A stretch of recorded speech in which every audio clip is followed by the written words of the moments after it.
I'm Tracy Castles, PhD of Evolutionary Parenting. Today I'd like to talk about coping with sleep deprivation, something most parents of newborns and even older kids can face. Many parents expect some form of sleeplessness when they welcome a new baby, but for a sizable number of families, the degree of sleeplessness can be overwhelming.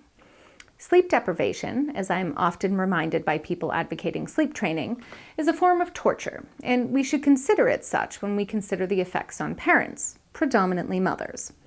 However, if sleep deprivation from a newborn or even older infant was akin to torture, it's hard to think about why we would have evolved for it. The truth is, much of what causes struggles for us have to do with a mismatch between our biology and our culture. Expectations for infant night wakings, where they need to sleep, and feeding are all unrealistic. Because of this, we often tell families they have to change their infant to match their expectations. But I will say now, that's not ever my goal.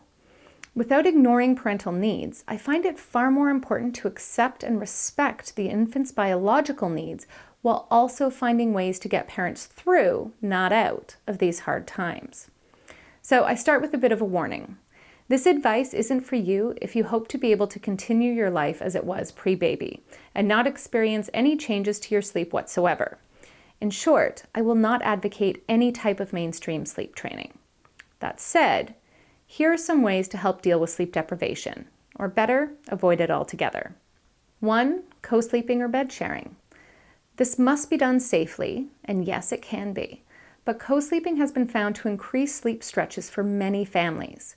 The importance of increased stretches of sleep, even if they don't increase overall sleep, is that they assist the body in going through a full cycle of sleep, or hopefully more than one, which is really what keeps the body and brain from experiencing the strong cognitive and emotional effects of a lack of sleep. If you can bed share, or at least co-sleep, which one should be doing for the first year according to many health agencies, and you're breastfeeding, this may be one of the lifesavers for your sanity. 2. Check your baby's sleep. Although we have a real problem in our society whereby people really don't understand what constitutes normal infant sleep, there are cases where baby, and therefore parents, truly are suffering from severe sleep struggles. Sadly, parents often believe the problem is with the sleep, when in fact, the sleep problems are like the canary in the coal mine. They reflect an underlying problem, and this is simply your first cue to look at other problems.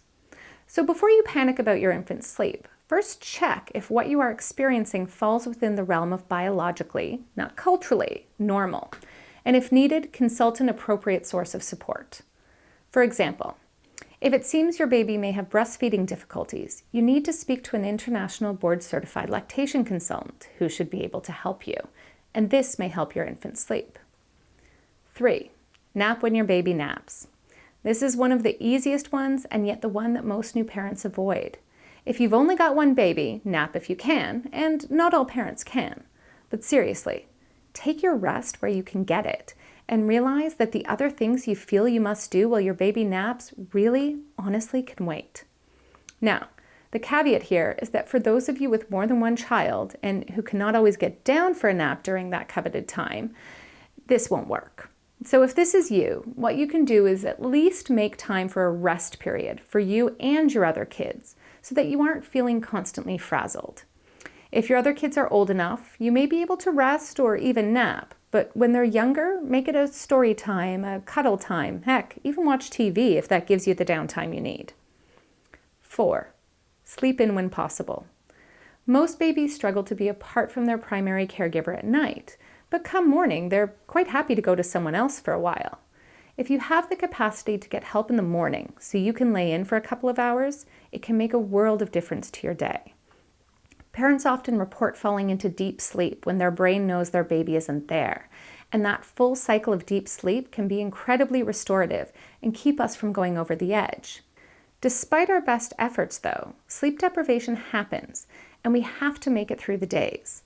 The Sleepins are a good one to add to this as well, but in addition, there are a few other things to consider to recover from the negative effects of sleep deprivation. 1. Moderate your caffeine usage. Okay, I know. Many of you sleep-deprived parents will relish that cup of coffee first thing in the morning, and that's okay. But you also want to be careful with it. Although the research shows that low doses of caffeine can actually prevent the negative cognitive effects of sleep deprivation, it also shows that caffeine taken too close to bedtime, which is actually within 6 hours, creates sleep disturbances, and that usage in general may negatively influence sleep overall, but especially for sleep recovery.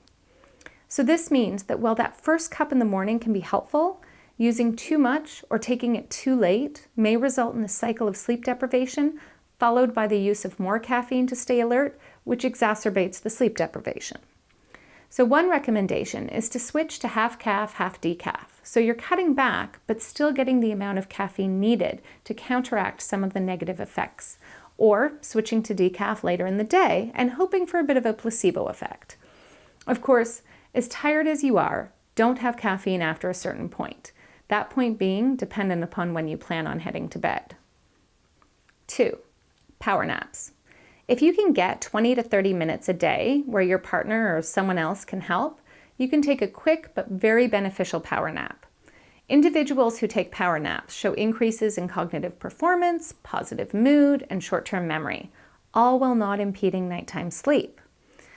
I acknowledge that this involves asking for and receiving help, neither of which is very common in our society.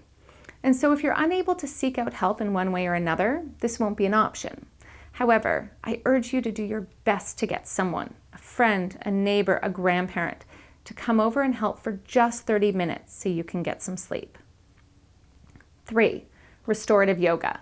This is not active yoga, but rather is designed to de-stress and relax you, something everyone could use, but especially parents who just need some time to themselves. If you can afford and have the time to go to a class, wonderful. But if you're like many others, you can still find some time at home and do a class online.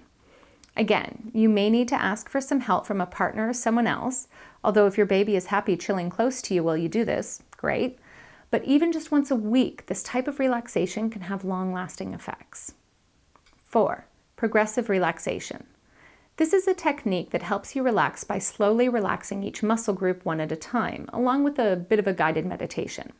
If you know how to do it yourself, you can just do it. But if not, there are places online where you can listen to or read up on the meditation and instructions.